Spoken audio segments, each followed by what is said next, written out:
He's like a butterfly flapping his wings deep down into the forest, man. It's gonna cause a tree fall like 5,000 miles away, man. There ain't nobody seeing nobody. Man, see, like, you don't even know, man. It's like you're born into this world, man. And you got like that, man, the dust and wind, man. Or like the dang old candle, man. It don't matter, man. These old things.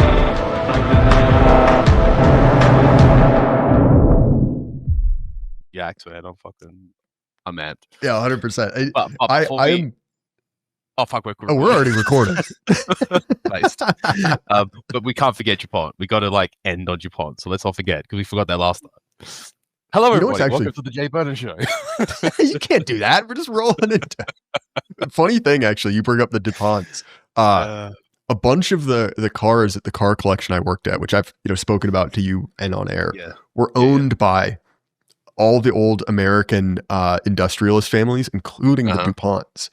And so we had, I think it was Taft, and then Roosevelt, who obviously is from that area, had a steam car, like a massive, like 8,000-pound steam car. It was huge. Everyone was terrified of it. No one wanted to see if it worked because you've got to remember, this is a 8,000-pound steam car. So it's just a bomb, right? It's a road-going locomotive.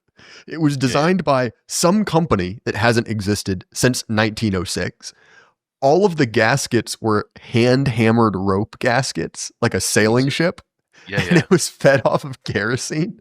And it was so heavy. Say, like, imagine sinew gaskets. Like, wow, that jars the mind. Yeah.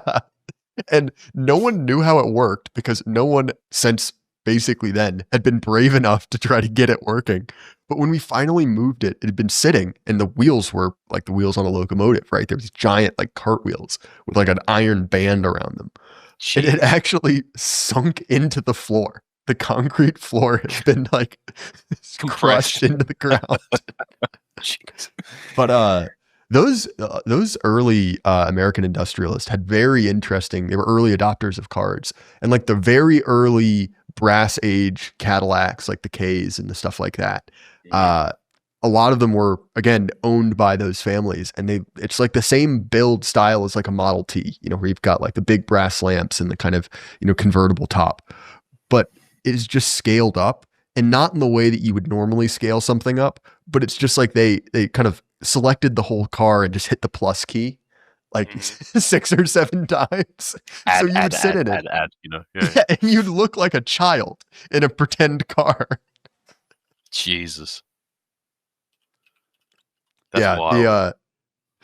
It's as per usual, Marcus, you and I have been talking for like 25 minutes. Before we started going about just completely warming up, right? Yeah, 100%. So it's kind of funny, and it's sort of, I guess you have these kind of relationships in our circles where you get people who can talk about anything. It's kind of funny how I think how we kind of almost touched on DuPont last time is that somehow we got on the topic of like I think it's like a cooking thing if memory serves it correct, and like pots and pans and stuff. It's like, oh, by the way, speaking of basically like the ways by which the regime poisons us. And it's, oh, by the way, there's this whole story about DuPont and the DuPont factory in Virginia. And there's this farmer and, he took them to court, etc. And we didn't actually venture to the story. But, like we sort of end up there. And then, we'll talk about, automotive stuff and racing and, our various experiences we had in those circles. And then, we always venture to history. And it's never short of interesting sort of quirks and tangents, which I find, always entertaining and fun. Well, here's the thing: as someone who now does this professionally and puts out, 5 episodes a week minimum, it is very easy, and you see this with anyone who makes politics all they talk about all the time. They will go insane. You will turn yourself into a lunatic, right? You'll end up like Tim Pool or Candace Owens or whatever. And so you need to, whenever you're starting to feel the weight of it's so over, talk about something completely irrelevant. And this is the advantage of creating no expectation with your audience at all. Right. Where it's like, oh, are we going to do politics, or is it going to be 4 straight episodes talking about cars, Dutch kickboxing from the 1980s and the DuPont factory? Yeah, And it's a good way to keep yourself from going insane because that's right. yeah, It's like if you don't know about Jean-Claude Van Damme, go to YouTube right now. You need to watch Bloodsport. Actually, the funny story is, do you know the story of the guy who wrote Bloodsport? I don't know the details of it, but I know there is a backstory to it. But you'll have to refresh my memory because I know there is. Because I mean, Van Damme had a few of these in his career where he like nabbed ideas off people and then just like in the midst of his $10,000 a week coke habit, like didn't pay people or give people credit and all this sort of crap like that. Okay, so two things. One, you're a med. You'll appreciate this. Yeah. Jean-Claude Van Damme's daughter, very attractive, impressively so. And we'll kick your ass. I know, which is well, I want to say you, not just you, but like would kick all our asses because she's 100% amazing. Yeah. It's like every time this and to be fair, she's not like you see the videos of her going around every once in a while because she is a very talented martial artist, and she doesn't seem to be kind of leaning into being an attractive woman. She seems to be trying to treat herself seriously, but the comments under it are hilarious. It'll be her kicking some high bag and it'll just be like, I wish that were me. 4,000 likes. Yeah, it's like I want her to kick me right now. It's like you can break my arm anytime. Yeah. But so for reference, if you remember in Bloodsport, it says it is based on a true story. Mm-hmm. It is based off of the alleged memoirs of a guy known as Frank Dukes, who, by the way, would later end up suing Jean-Claude Van Damme over the rights to Bloodsport. It got really nasty. But Frank Dukes and they actually named the character Frank Dukes in the movie, by the way, for those who haven't watched it. Right. Well, because his claim was that Bloodsport is a real thing. Like that is, he did that. So Frank Dukes is a all-time American shyster. Basically in the 60s and 70s, there wasn't a lot known about martial arts. This was before the internet. And so there was a lot of these kind of snake oil salesmen.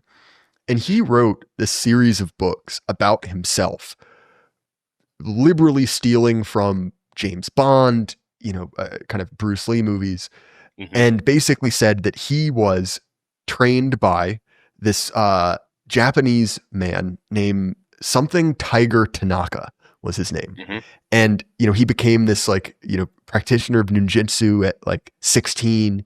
He was pulled into the CIA, all these kind of tall tales. But what's made it funny is throughout his entire life, and he's still around, he has continued to hold that Bloodsport is a real thing that happens and that he is like the one person who knows about this kind of secret society. There's a collection of these guys who's enlightened to the Eastern ways, 100%. And all of his claims are wild. Like his books are basically personal fan fiction where it's talking about like traveling the world, killing people. He says that he gave up the sword of heaven to save children from Somali pirates, like all kinds of crazy stuff. And so, of course, in the era of like mixed martial arts and the internet, he's not fared well. Like he got very seriously beaten by a cage fighter not that long ago, like in the mid 2000s. But he's just kind of a funny character, like making these wild, outrageous claims and refusing to back down on anything, like well after he's been fully debunked. But there's a whole like cadre of those guys that were part of the Black Dragon Society, is I think what they were called. And it was very much this sort of thing where did you ever read Soldier of Fortune magazine? I wouldn't say I was an avid reader, but like I flicked through the occasional copy. One of our workers used to have like a subscription to it. So like whenever he used to like come to the farm, I used to like read it every time he brought it with him. So yeah. And this was really big. In other words. Yeah, this was really big in like American gun culture, like the militia movement. And so like I was always around that. And so grew up reading, old issues of Soldier of Fortune, which would be kind of a mix of like complete and total nonsense, testing like ninja weapons and stuff. And then like actually kind of interesting reporting, really involved actually in the popularization of Rhodesia in America, both literally running guns to Rhodesia and then also, getting, Vietnam vets over there to fight. Yeah, 100%. So it's kind of a mixed bag, but in the back, there would always be these advertisements, which were crazy.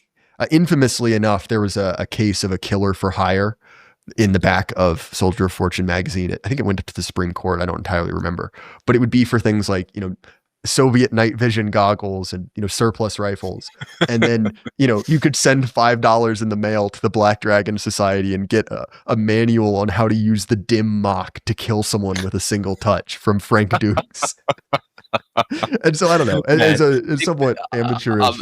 I mean, I know we were like children of like the 80s and 90s rather than like growing up in that period, but people our age were sort of all born sort of around the time where we grew up around people who grew up around in those times, if that makes sense. And so we sort of lived in the hangover of those times. And like, it's easy enough to remember that kind of stuff being around, or at least hearing stories of it being the case, Well, and honestly, it's like a whole generation of guys who like grew up, for example, like with like, I know not to sound trite, but there's a whole generation of guys who grew up with Steven Seagal movies and Karate Kid who wanted to be like the next, sort of crop of guys who cut their teeth on martial arts, and to be like the white kid who like, beat the master kind of thing, Oh yeah. Well, like, and it's funny too, because like, pretty much the only, the only sport I really keep up with anymore is fighting. And obviously, like, I enjoy, going to the gym and training and all that, but there is sort of a lack of mystery, right, in the era of actually mixed martial arts, because then it's like, oh, well, it turns out that like, the death touch and, Krav Maga, it's just all bullshit, right? It's you can't really, like to some degree, Aikido is kind of bullshit as well. Like, oh yeah, a lot of stuff's been not so much debunked, but it's been proven much less effective as initially described. Or well, and it's kind of an interesting thing, because you've sort of seen the death of single disciplines, right? Where it's like even something like kickboxing, which is relatively speaking more restrained than full-on mixed martial arts. It's like, well, that existed so that, Japanese karatekas could fight Muay Thai guys. And so they kind of put this like hybrid rules together.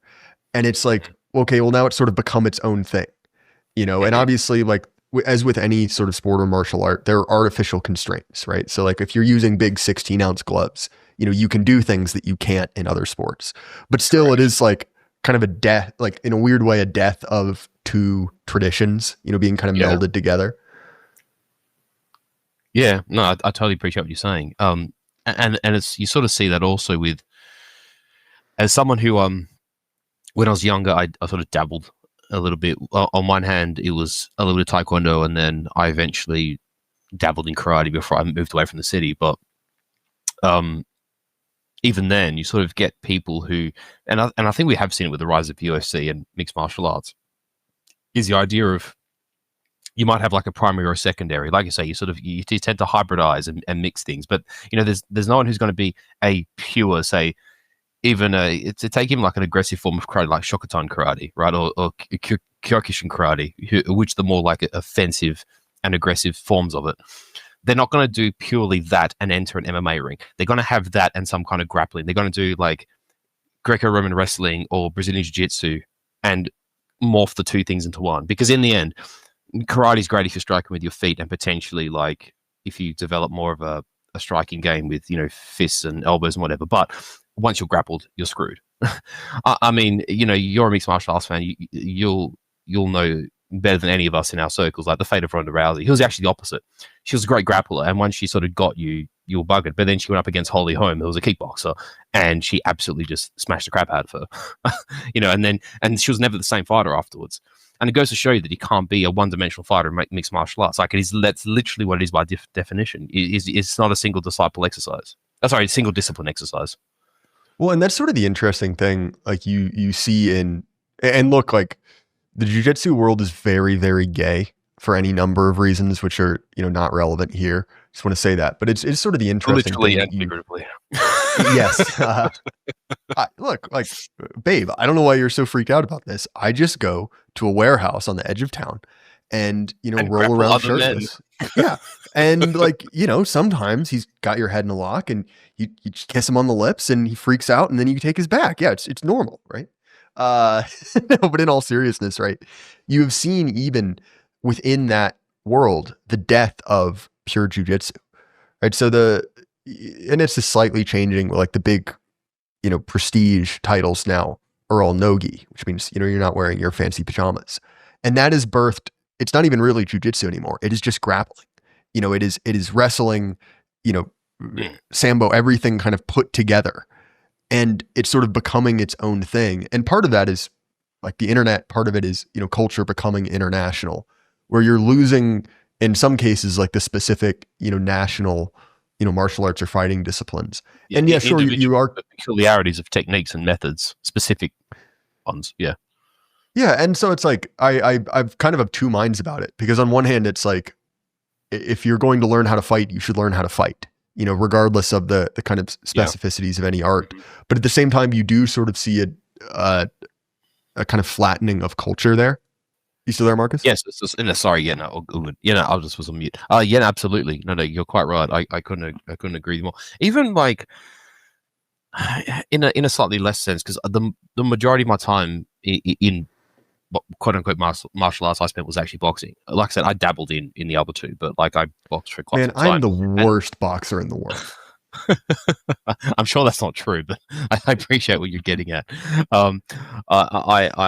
Josh Neal, so I'm born for it. So Josh Neal, is another anon. You'll see. I guess he's not an anon. That's his real name.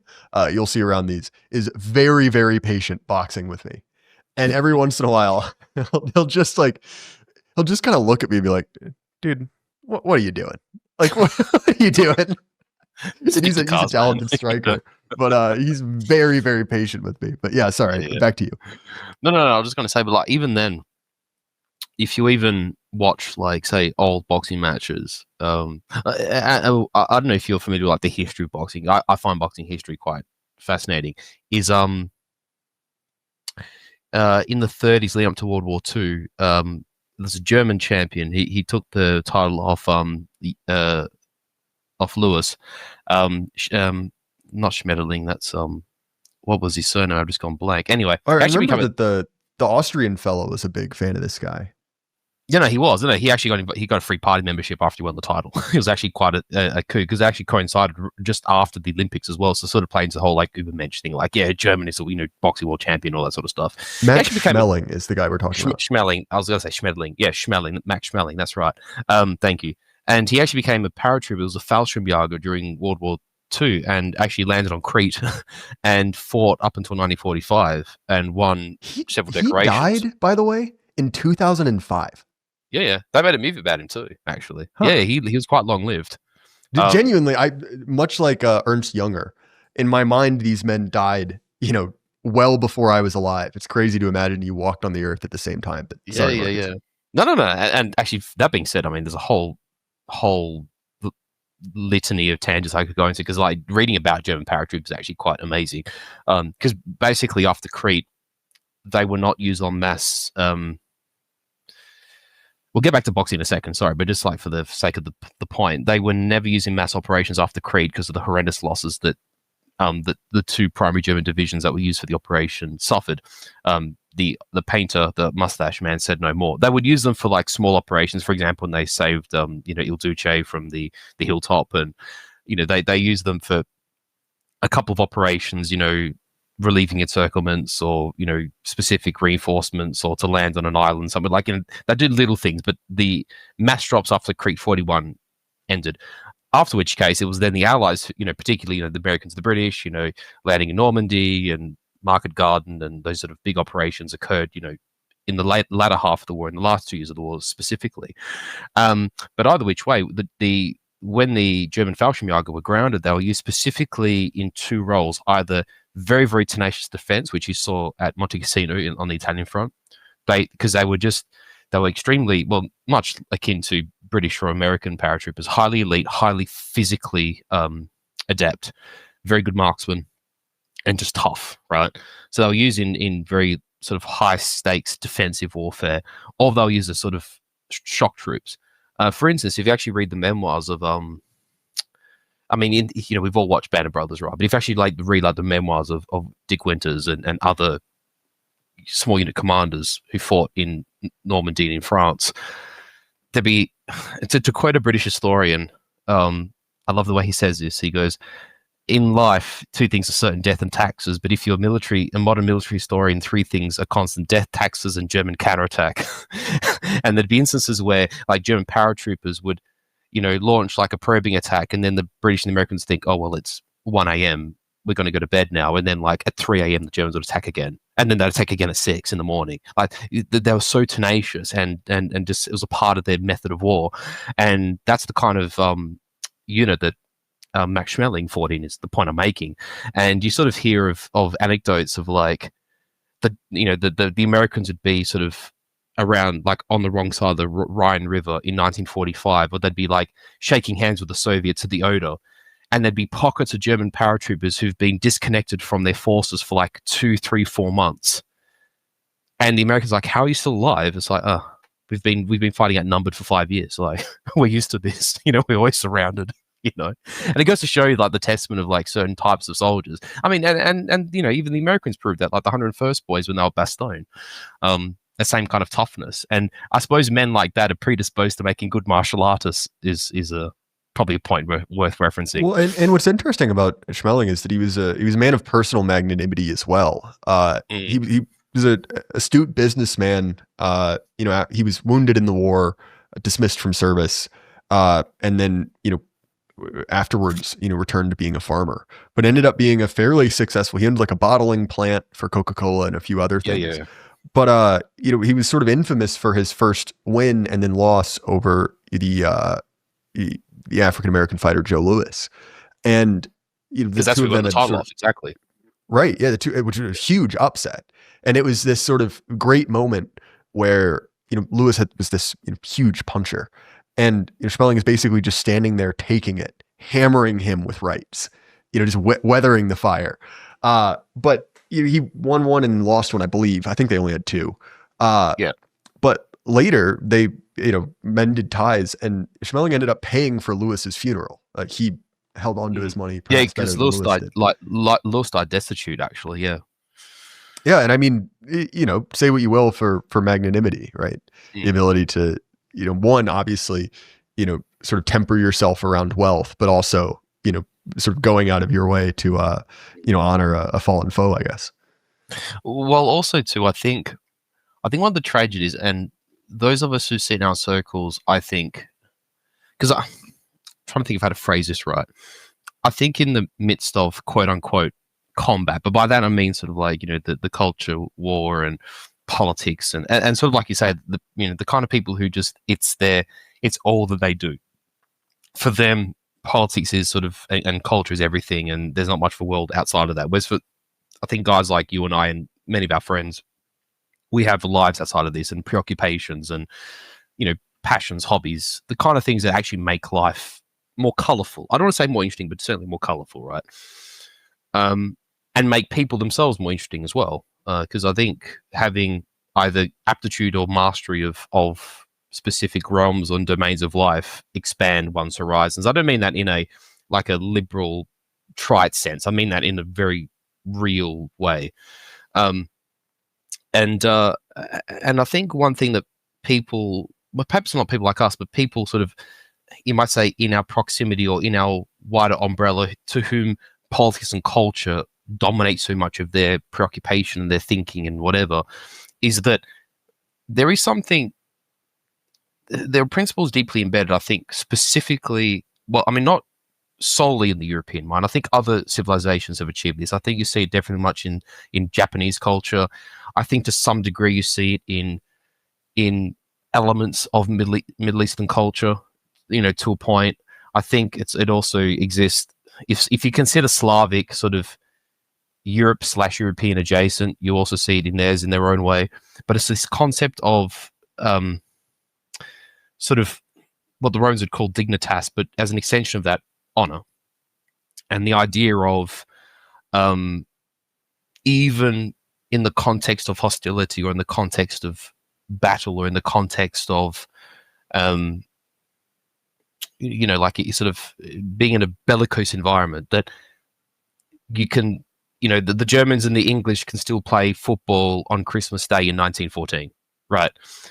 And you see it, like in the grand medieval chivalric culture of Europe throughout the Middle Ages, and not to sort of say that they're the same thing. I'm reminded of a maybe one day we should like do a watch along of it, because I absolutely love it. But I think he's either the third or fourth highest scoring German ace of World War II, Gunther Rahl, who ended up becoming a NATO air general, by the way. And his dismissal is interesting, so read that up on Wikipedia. But anyway, he was, I think, like I said, I think he's like the third or fourth highest scoring ace in Germany. He had like 270 or 80 kills or something, right? And he fought for a great deal of the war in active duty and survived the war, obviously, and suffered, like he crashed very few aircrafts, had very few like problems, was, rarely sick, whatever. He only got badly wounded once. And that's when he came into contact with, when eventually the Americans put the Mustangs into the air and they could take the bombers all the way to Berlin and back, right? Fully escorted. And that's what the P-51 Mustang was a great aircraft in its own right, but the biggest boon for the Allies is they could take the bombers all the way to their targets and back, right? And there was an American pilot by the name of Shorty Rankin, who was a friend of Chuck Yeager's, if memory serves me correct. And the Germans, for all of the aptitude, the Germans, once they got to sort of a point of like aptitude and decoration, got a bit arrogant. I mean, that's just the thing, right? And Gunther Rahl in his air wing, takes to the skies and we got to hammer the Americans. They're gonna put boys in the bombers. We got to shoot them over Germany. That was kind of the attitude of the ace pilots of the Luftwaffe. And so I think it was the first or second time they came into contact with P-51s, and Rahl was engaging another fighter, and Rankin got higher than him in his P-51, throttled up and just strafed the side of his aircraft and shot his thumb clean off through the cockpit.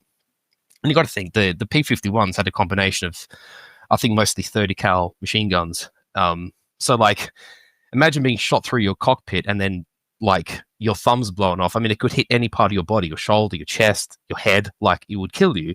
But Rahl was shot through the thumb, and a lot of these old timers used to, like, I'm talking long after the war, would go to each other's air shows. Like, the American and British boys would go to Germany, they'd see all the German aircraft go up, and then the Germans would go to England, America, they'd have dinner together, talk crap, drink beers, and they actually became often quite friendly after the war. And there's this wonderful interview with Gunther Rahl where he's like, oh yeah, I was fighting the Americans, I was like, oh, they haven't got me yet, and then Shorty come up and shot my thumb off, and he's sitting there like on this deck chair with Shorty Rankin next to him, like pointing and laughing at his thumb, and it's like the kind of levity that these blokes had with one another is something we would not understand in the modern day, that's, I know I'm using a specific anecdote, but the fact that these guys could come together after the war and just go, we all went through this ghastly thing, we fought it for whatever reasons, etc., but we all know the horrors of war, and ultimately we're soldiers,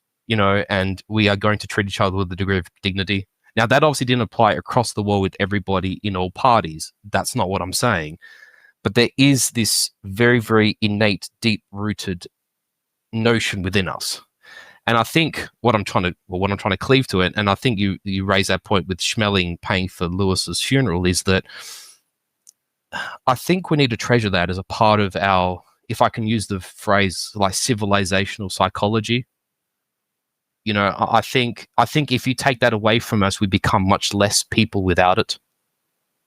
Well, 100%. And this is even a distinction that the Romans made, is that there was a difference between an intramural fight, between people who were part of the same civilization, and a sort of like what another man might call like a Rosenkrieg, like a war of extermination, one party versus the other. And really, like, that is ultimately the difference between fighting Gaul and Macedon, for instance. Yes, and there is a huge tragedy, and this happened, in the American Civil War, but also in both world wars, that we took that attitude and applied it to our own, that we applied it to Germany, that we applied it to the American South. And I mean, in the American context, you see this in the difference even, and look, like, Sherman's, rotting in hell and all that, but even then, there's a difference between the most brutal parts of, the pacification of the American South and then the Indian Wars, which were this sort of, war of mutual annihilation where, both parties are, massacring each other. No quarter is expected or given. And in the, the case of the, the Indians, if you were captured, you would be tortured to death. right? Roasted alive or cannibalized at best. Yeah. And Yeah. that is very much a different thing. I got into sort of a As joking- Custer and his men found out to their great displeasure in a Wounded Knee. Yes. Yeah. Although there is something in a man that sees a last stand and you're like, hell yeah, I wish that were me, you know? Yeah.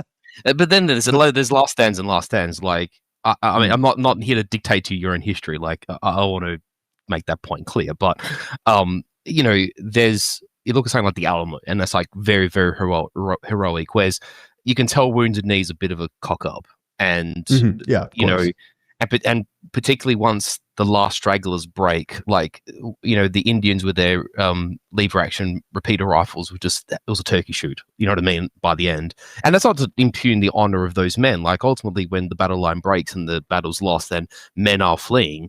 I mean, get stabbed in your front, get stabbed in your back. Ultimately, there's not much of a difference. You know, very few fighting units have a glorious end, like the Spartans of Thermopylae, for instance. Like, you know, that doesn't happen very often, as an example. Yeah, I mean, the Alamo is a great example of that, right? There's so many great, and this is something that you know what, I'm not going to say that we'll get off a topic, but to return to the conversation about fighter, you know, like kind of air duels, which again, we're 30 minutes in and have not discussed at all what we were supposed to, which is why I think I have you on. We're not going to forget you pump this time, though. Anyway, keep going. But my wife and I were sort of joking back and forth because, you know, we were talking about the Smithsonian, right, which is this, you know, collection of, you know, museums in DC. And she was complaining. She's like, oh, like, I always hated going to the Air and Space Museum. Like, that's so boring. I don't want to see a plane. I'd rather see, you know, an art museum. And I enjoy an art museum as much as the same. But we started kind of joking back and forth, arguing about this. And in my mind, the end of the analog era of fighter jets is the coolest air combat has ever been. Where it is, you know, you and another man jousting in the sky in a, you know, 60,000 pound death machine with, you know, machine guns strapped to every available surface. Oil, you know, superchargers.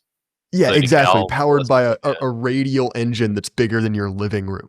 You know, 1,600 horsepower, just screaming through the water sky. methanol injection, all that sort of stuff. You know, and it is that, like, completely unassisted, you know, fully analog. You know, there's no computer. It is just you versus him.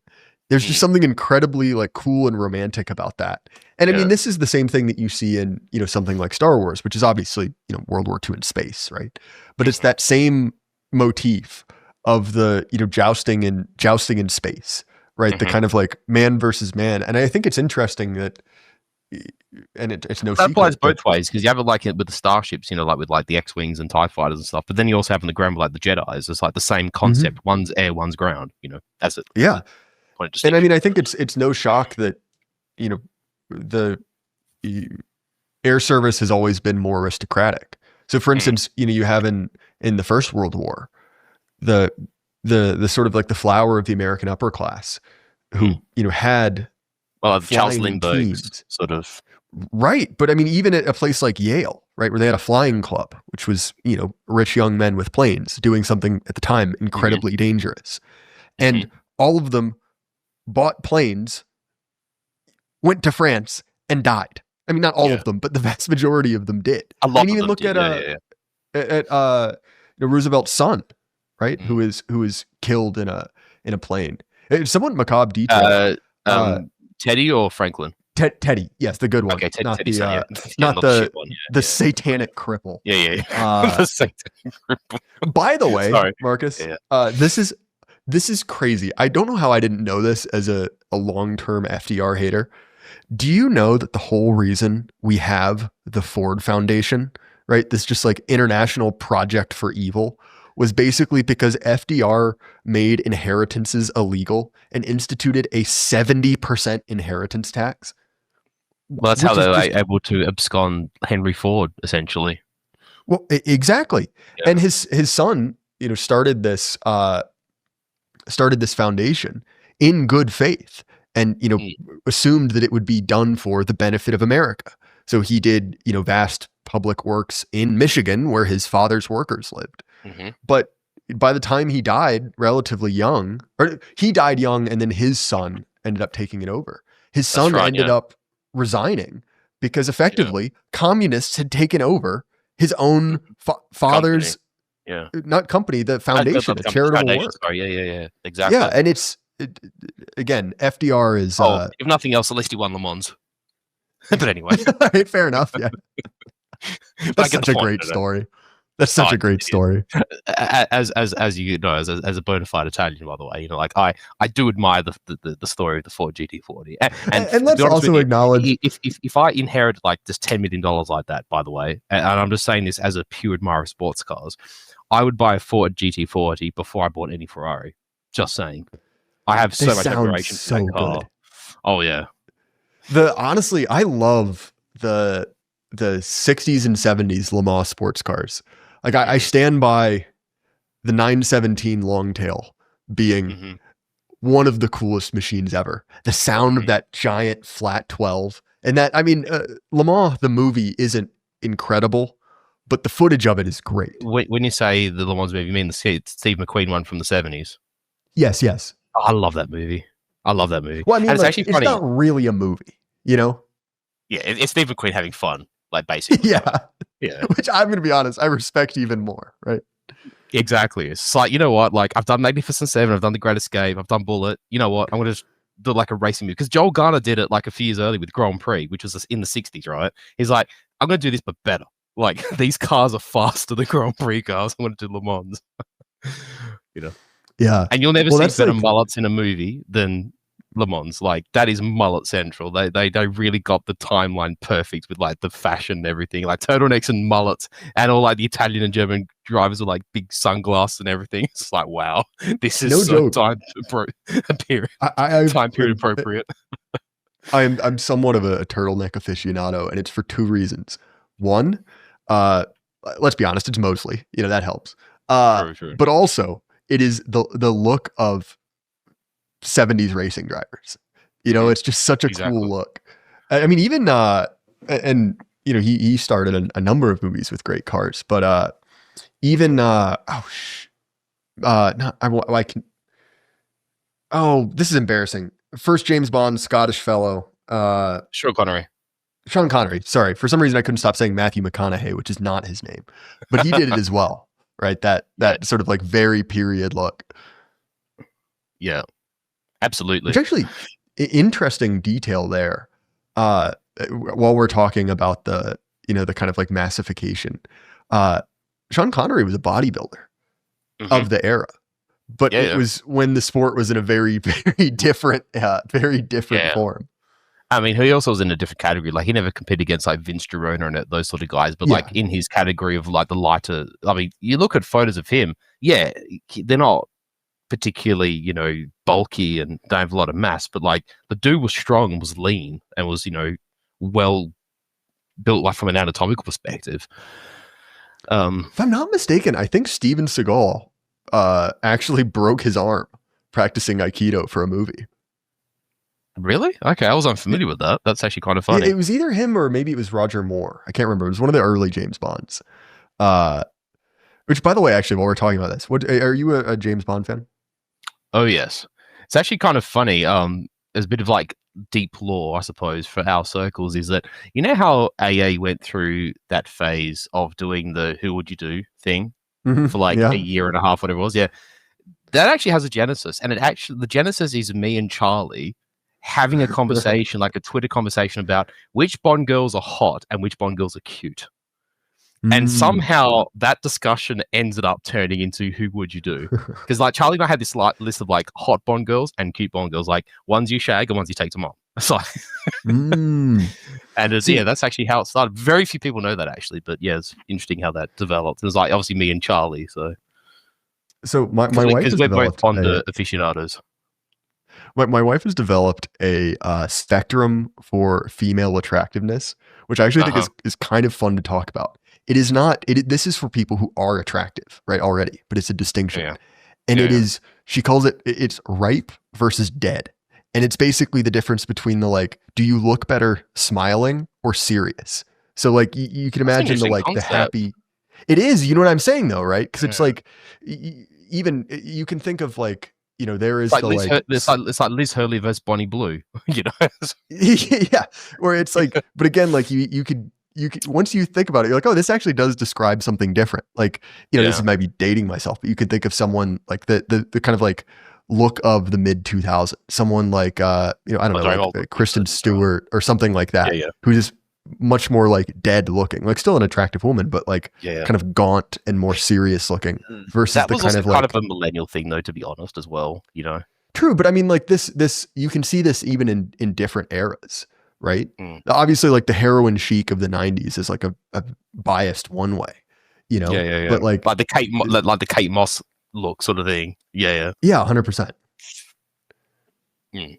Anyway, No, I figured I'd have go my on. med on to discuss such things. Well, you know, you got to. Sometimes you have to ask an expert opinion. No, but that's it's quite interesting because I think also there's this sort of like there are dichotomies when it comes to attractiveness. It's like, you know, like even like amongst men, there's sort of like, you know, and I mean, I say this is like, you know, farm boy myself, like this sort of like that gruff sort of like farmer sort of lumberjack, unrefined kind of masculine thing that women find attractive, but then like other women will find like the refined, muscular, you know, clean shaven kind of well-edged, you know, corporate type will find that attractive. And then the others who find like the blue collar kind of less refined urban man more attractive, you know, and different like kind of personalities. Like, you know, they'll like a man who's like extroverted and outgoing, and you know, another one who's like more serious and calculated, and you know, is a founder and a builder kind of, you know, and another who's good with his hands and can build things and shit like that. Like, it's funny how even from like the female perspective, they find different kinds of men vastly attractive in varying ways, you know. And this is why like gender discourse is just pure slop of all types. Oh shit, yeah. And I mean, we are merely speculating, by the way. This isn't like we are not engaging. Yeah, we are speculating on the slop, FYI. You know. But the this is the funny thing of you know, Elon revealing the location of certain accounts, right? Is how much of that kind of like, you know, male, you know, pickup artist, you know, kind of derived thought, which is the like, you know, the very much like sort of like Andrew Tate adjacent idea on how to like be successful with women is from the third world, right? It's just like pure engagement bait from. I mean, put this way, right? Imagine someone like you or I saying, or like any of our like esteemed friends saying, you know, like you have to be a high value man. You have to refine yourself. You have to improve your knowledge. You have to improve your, like, you know, like your status, and you have to have, you know, income and stability and all these things and yada. And it's like, and then in verse it's like, you have to be a high value man. You have to improve your productivity. You know, it's like you can't take that seriously if they were actually exposed for what they were. You know, it's like, could you imagine? Like, you have to have status. It's just like, it's one of those things too, which like I think the thing that makes it so insidious is that like there's a core of truth to it. Like if you dig down, like there are insights that are correct, but it is the same like desire that we were talking about with sports earlier to like systematize and standardize and like find metrics for it, where it's just like turning it into like KPIs, like you're in a job or something. This idea to like turn everything into like a technique. And it's like, look, man, that's just not how it works. And the fact that this is the way you were going about it, to quote Thomas, you're not going to make it, you know? Correct. Yes. And there's a great deal of people who aren't going to make it for vast myriad of reasons, like, and this is one of many, sadly. Yeah, it's enough about that. I think that genuinely, I think gender discourse is the end of all intelligent human thought. It's always it's kind of interesting to me the degree to which there's sort of a like kind of masturbatory nature to, you know, both sides of gender discourse, you know, which is either like, oh, you know, women are horrible, you know, they need to be, you know, they need to like admit it and apologize, or alternately like men are horrible.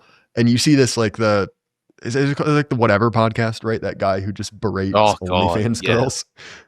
Which up to it is kind of actually funny, but yeah, it gets old eventually, you know. It's funny, but it's also, you're like, I sort of look at it, I'm like, this is for this to be so popular for so long, this is deeply like this is not a good place to be, right? Yeah. Which is It does not this, bode like, well for true- civilization, you know. Oh, 100%. But it is true confirmation bias, where it is like you are deliberately engaging with the worst behavior of the opposite sex constantly. Which, like, Yeah. look, like modern men and women are deeply broken. Like we both understand this on a myriad of levels. It's not the point I'm trying to make. But like basically just watching like doom porn forever. You know, like it is, and you see this on like the more fringe parts of the internet.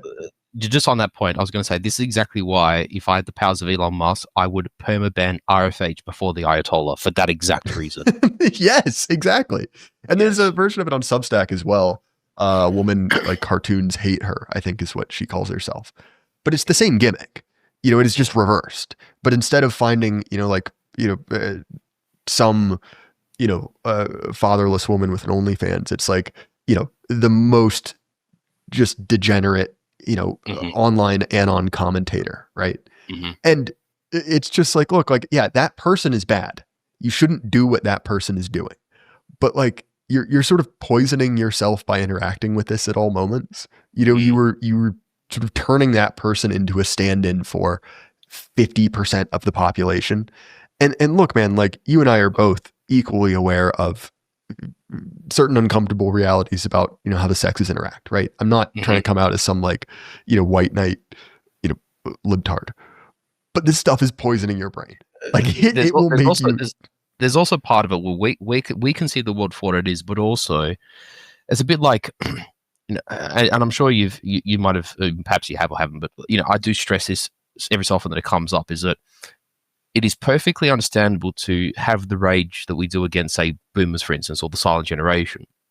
But keep in mind that they were the very first and primary victims of the first multi-vectored, like, unrelenting pulverization of the senses and of indoctrination. And with no alternative, right? With no alternative. They grew up we in have an to era be of cognizant of fully that. controlled media. Yeah. Exactly. And in a sense, the women of our generation are kind of like the equivalents of that in their own way. And I mean, one shouldn't, I mean, with a victim, right? You can't, like, you can't keep giving the heroin addict heroin, right? Like, you can't keep, you know, there comes a point where the 400-pound friend has to stop being handed Mars bars, right? You know, like, you're harming them at a point, but you still have to realize and accept that somewhere along the way they have been victimized and they have been dragged down by external forces that aren't their own.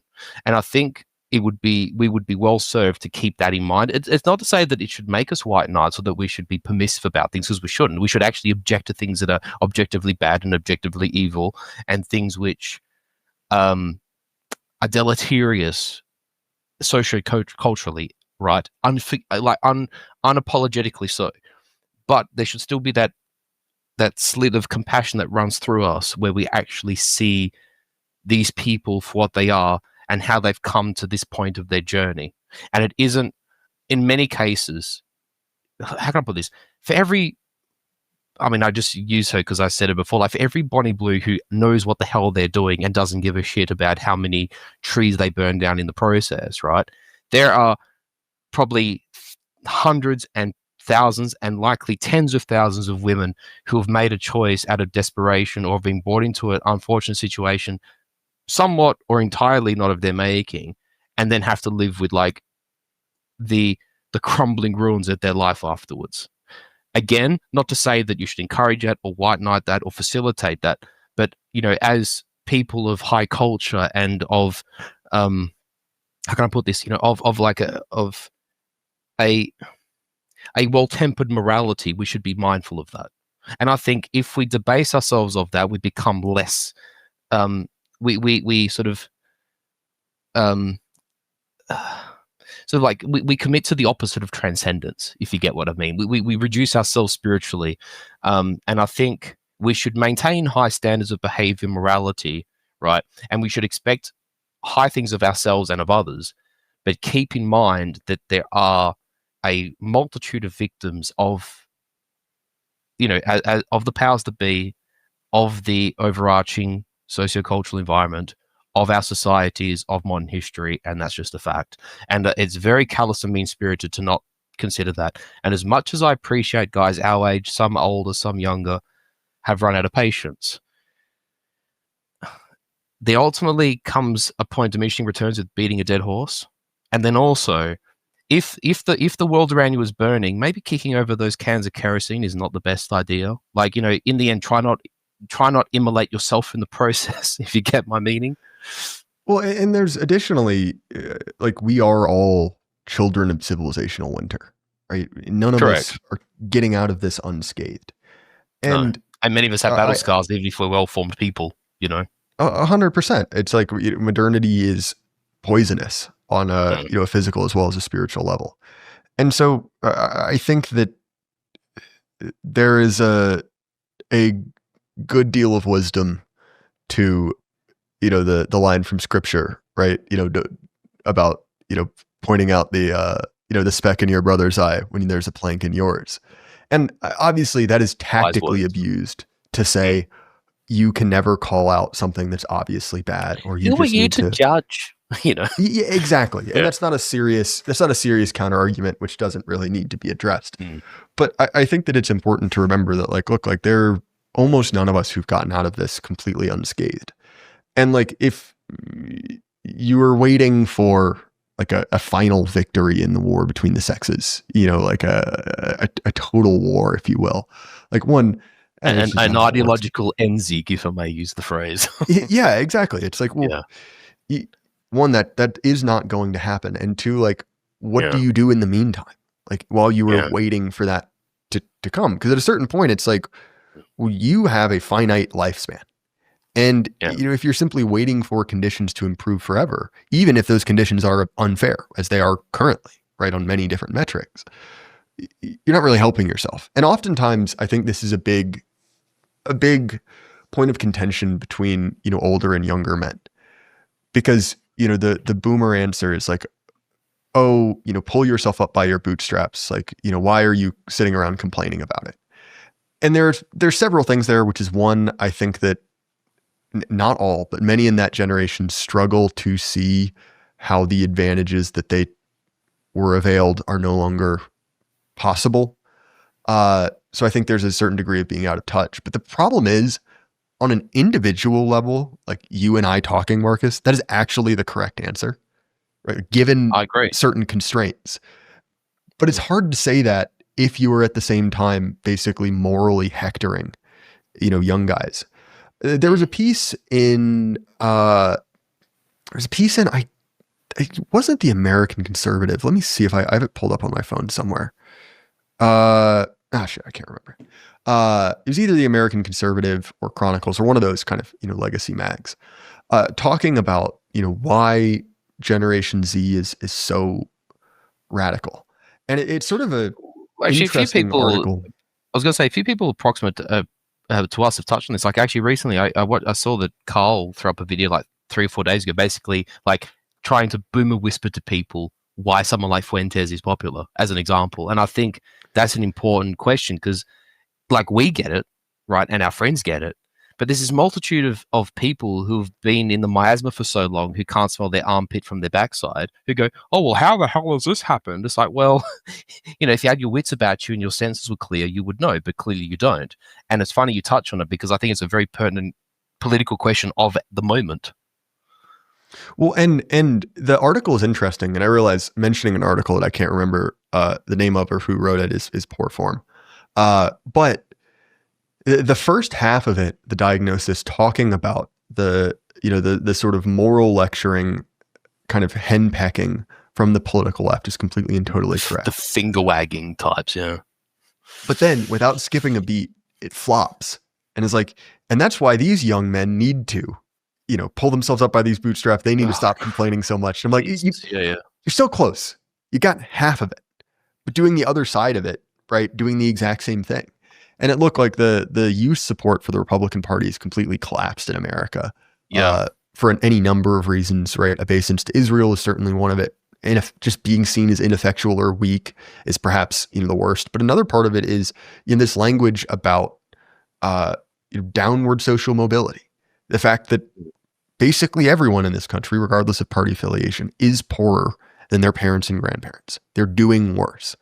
And when the answer is, that's just a Democrat hoax, as the president said, or you're just lazy, you're just stupid, stop buying cell phones, stop buying, avocado toast. That's not particularly great messaging. And look, No. you know this as well as I do, Marcus. There are few things which lead to a destabilized society more than large numbers of young men with no prospects. No prospects, nothing to lose, and continual provocation. Yeah. It's a recipe for disaster. And I mean, to be honest with you, I mean, as much as we don't like the crippled monster, right? But FDR was quite pertinent in saying, although I think how he got there was through a particular liberal prism of his own, right? But what he said that like cold, hungry, angry men are the stuff revolutions are made of, something to that effect. And he's right. But the thing is that liberalism has done this to us in our homelands on purpose and then vilifies us for objecting to this fate. And that is the thing which, if our elders who have facilitated this, either unwittingly or willfully, if they can do one thing or be made to understand one thing, it's actually that. Well, and obviously look, you have to separate what FDR did to America in making it an empire and what he did as a politician. He was a very, very good politician. I mean, there's a reason that he was elected 4 times. And died in it's office. because, he was seen to, he understood patronage. He understood that the expectation is you will do or seem to be doing, right? Obviously, all the arguments about how FDR's interventions made the Depression worse are largely true, but it didn't matter. He was a guy doing something. And I think it's particularly perception of it being effective, which is why that I mean, they're not called Rooseveltvilles, they're called Hoovervilles for that reason. Yeah, and I mean, I think it's interesting to look at the kind of comparison to what Trump is facing with his collapsing support. Like, he's down to, I think, 55% strong support among his own base. Basically, people saying he's doing a good job, which is apocalyptically bad for any president. Nonetheless, Trump, who is incredibly popular historically with his base. But also, just on that, sorry, not to interrupt you, but just very quick on that note, considering that in the first term, for as much as he struggled with fringe elements of his support base, his core base remained resolutely loyal through everything from 2015 up until re-election, right? Firstly. And then secondly, think he won this last election just gone on such a mandate. On those 2 bases alone, those figures are even more dire. Oh, yeah. And you contrast that. In and I context, think a big part of horrible. I genuinely think a big part of it is being like seen as weak or ineffectual. So, for instance, right, the response from Gavin Newsom to something Trump was complaining about, which, look, I don't like Gavin Newsom, and I don't think he said this, but a Twitter account with his name on it did, which basically said, like, well, why are you complaining? You're the president of America, which is a valid point, right? You are the man in charge. And, I think a lot about the Louisiana politician, Huey Long, who was assassinated under, shall we say, suspicious circumstances the moment he became a rival to FDR, right? What are the chances, right? The guy who assassinated him was shot so many times that his body was unidentifiable. That's weird. I mean, that being said, the Fisher King did walk around the permanent bodyguard, if memory serves it correct. Yes, and it seems as if he made the mistake of many populist leaders and may have been done in by his own bodyguards. There you go. But that's a long-running conspiracy theory that I completely and totally believe. But again, right, he was propelled to power because he was seen as effectively answering these sort of long-ignored questions. Right? That he was a rejection of, a previous order who was offering nothing to people.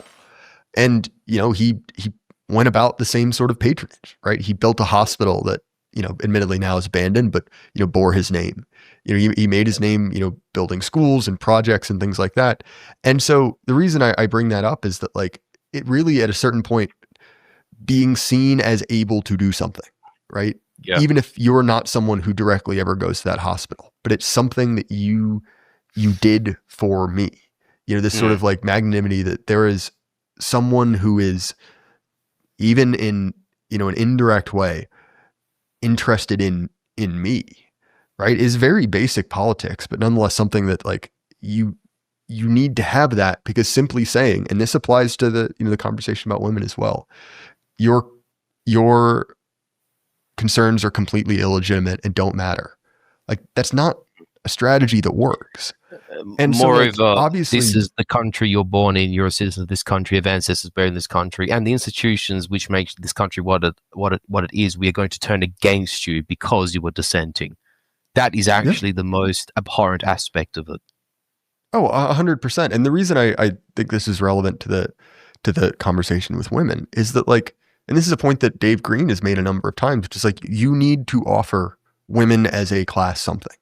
And it doesn't have to be what they say they want. It doesn't have to be, 50% representation in every, elected body in the world, or, the abolition of the gender pay gap or whatever. But you do need to offer them something. You need to offer them a way out of this, because effectively modernity has made everyone miserable. And you see this in the data on, men and women both, that, people are not pair bonding. They're not, forming relationships. They're deeply, deeply unhappy. And the way to win in a situation like that is not to, achieve, like, sexual end seek, right? Is not to have this sort of, Roman peace where you salt the earth. It's like, well, there needs to be a sort of leave it as a call of peace. Yeah. And look, like, I couldn't agree more. This is why, generally speaking, I'm actually quite white-pilled, because, we understand the relative push and pull of politics on men and women, right? Where generally women tend to follow men politically. And obviously, if they are simply not interacting with men at all in any serious capacity, that's a problem. But I think that, generally speaking, like, things are not, I see a sort of possibility in this sort of, like, young, I guess, kind of, dissident movement. And it's not just our literal friends, Marcus, but, I've been kind of encouraged by seeing this sort of resistance in your country, right? A lot of, young guys predominantly, basically fighting hard against the same, forces that are kind of, flicking the eternal Australian shit poster, Yeah. Yeah, exactly. No, you're quite right. There is reason for optimism. And I think you're right also. I mean, I have to admit, as a result of some experiences, my opinion has slightly hardened on the woman question. But I will always maintain the position I've always had, in that, I think the idea that we are just going to jettison women and somehow win our civilization back is fanciful. I think we do need to offer women something. And I think also the women who are sincerely on the same page and are with us should be cherished and protected. And I think you are right in saying that within our broader realm, there ought to be a feminine domain that is protected by us men. Not that we white knight for them, not that we enable them and their excesses, or that we engage in eternal apologia for the, shall I say, less beneficial aspects of femininity and of the female nature. But that if there is to be some kind of either rejuvenation into the future, or some kind of return that reorients us towards a better future going forward, is that, I mean, civilizations are not sausage fests. We need each other. And when things are well, men and women should want each other.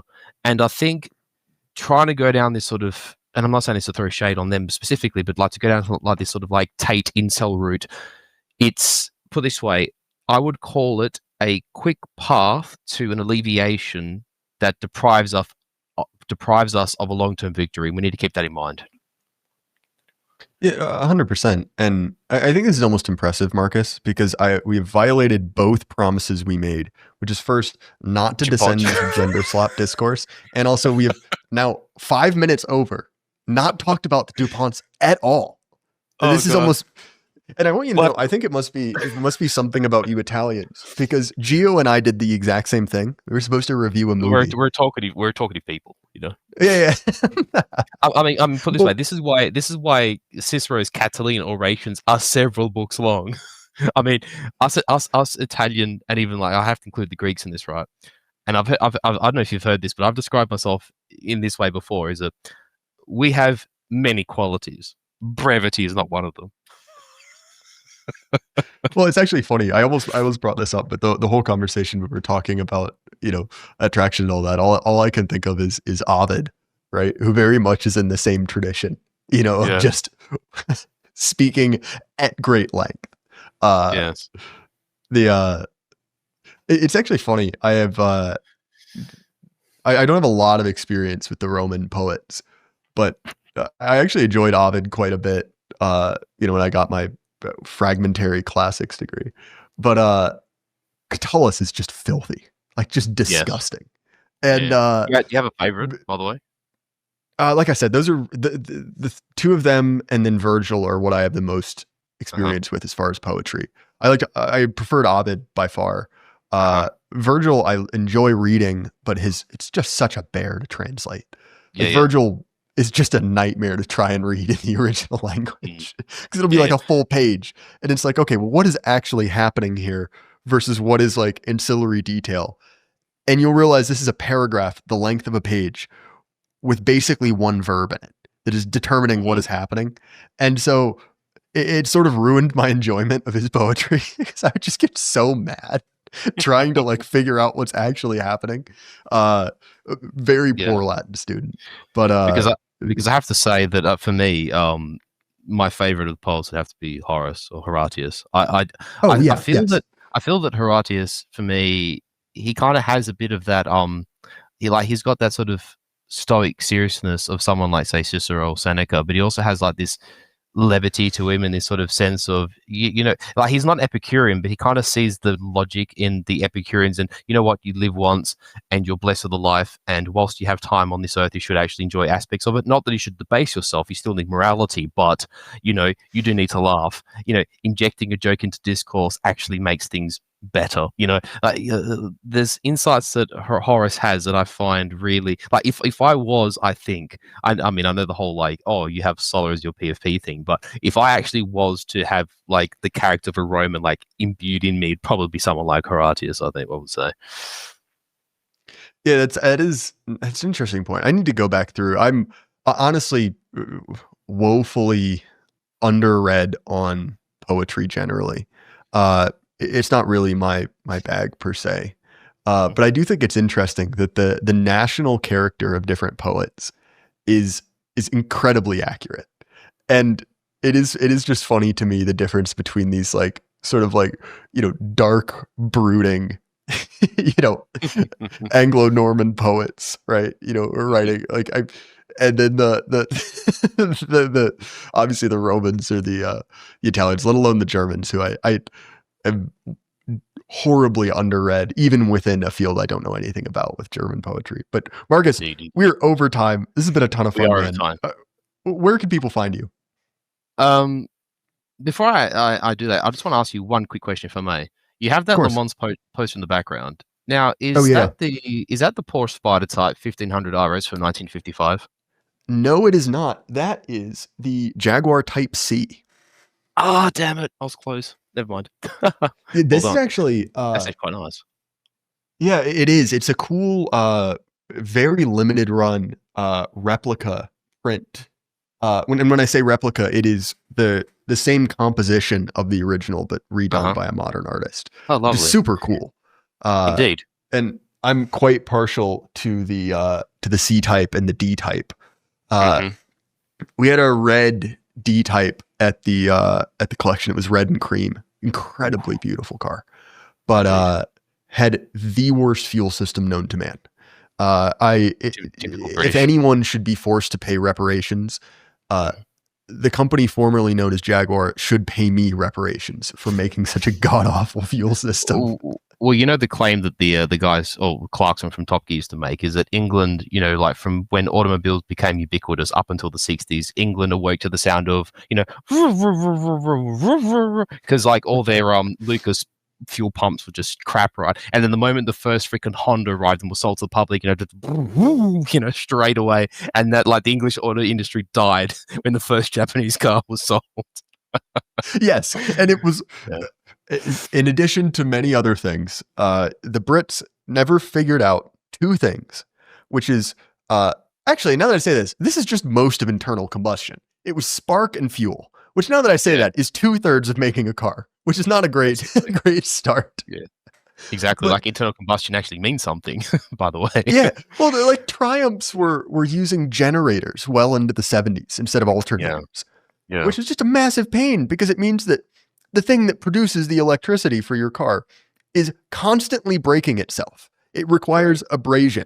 And so once those little points wear down, it just doesn't work anymore. And you want those points? Well, guess what? It's made by a guy in a shed in the middle of a moor somewhere. He makes them all to close enough spec. So like some cottage shed in freaking East Anglia, Yeah, exactly. The spec is whatever Bob felt. And can you get one? No. Wait, what? If you've got another order for points, I'll do it after you have your tea and scones, Yeah, just blast it off of dark, high volume beer at all moments. Anyway, we are over time, so you can find me on Twitter. It's Renovatio if Furious. I have a new handle. But if you're a friend, just send me a request and I will accept. And obviously, I'm the co-host on the Apostolic Majesty channel. In fact, I shall be on tomorrow. We're venturing into Japan finally. We've had this on the cards for the last few months, and actually, AM put out an episode last week about Catholic Japan and the influence of the Portuguese and the Western colonials to Japan. And we are doing, I think, myself, Rupert Augustus, I think Hitman as well. There's a few of us that will be on tomorrow night. And we will have that going. And I'm also sort of put it this way: if you come across Charlie or Jay Burden or any of the old Glory Club boys, you can get a hold of me pretty easily. Also have Telegram. Don't really use it that much, but I'm around. Just have to @me because I don't really check my notifications because I'm hopeless. But that aside, it's been splendid, Jay Burden. I'm glad we could tangent many points. I was going to say next episode we definitely got to touch on DuPont, and now after you mentioned it, we should play like a game of like we should punch in some like racing driver names from the 70s and do like a mullet categorization, like rank them from 1 to 10. Yeah, I'm thinking of we gotta have some fun. Honestly, we also have to do that and then rank order like which nationality has the best mullets because. Ooh. Aussies are hard to beat.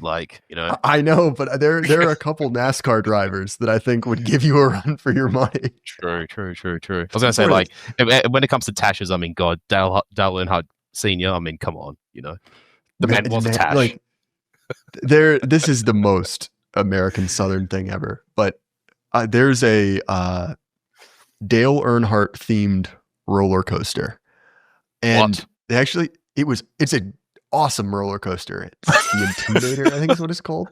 The Intimidator. But they actually had to change it because it was breaking necks. It was literally like fracturing if you were particularly weak. That's very NASCAR-like, isn't it? I know, which is just like that's one of those under like that's what he would have wanted. It's like that line from Days of Thunder. Now he's coming across a notorious turn forward Indianapolis. Yeah, that's the neck breaker. Literally. Yeah. Well, that's what it was. Is that there was like this huge drop with a huge banked turn because of course it was right. It's like the NASCAR racetrack or roller coaster, and for a certain number of people, it would just partially separate their spine from their skull, and. As far as I'm concerned, that's a skill issue. Sorry, you're too weak to go on this, and now it's safe and lame, or whatever. Of course it is. Just like cars. Yeah, but that's another discussion 100%. For another day. The eternal discussion. Exactly. Listen, thank you. I really, really enjoyed it, as I do with all our conversations. Very much enjoyed them, Jay Burden. I look forward to we'll definitely have to try and tee up a closer follow-up so we don't forget DuPont, and we have to start with DuPont. Otherwise, it's going to become a running gag where we don't actually talk about DuPont. So. Yeah, it's just a 4-part series where we never talk about the Central focus. Yeah, we'll end up like talking about Steven Seagal again. But anyway, it doesn't matter. That's its own rabbit hole. But anyway, Indeed. as far as my stuff, the Jay Burden Show, Apple, Spotify, YouTube.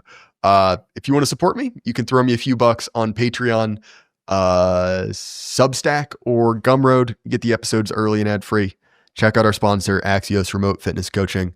Actually speaking, if you are interested in any sort of combat sports, JD will help you out. I know there's a couple guys in there, and he does the Lord's work with recovery and other things that are important. Again, Marcus, I appreciate it. And everyone at home, Thank you, sir. Keep your head up. Life can't God last bless. forever. Thank you.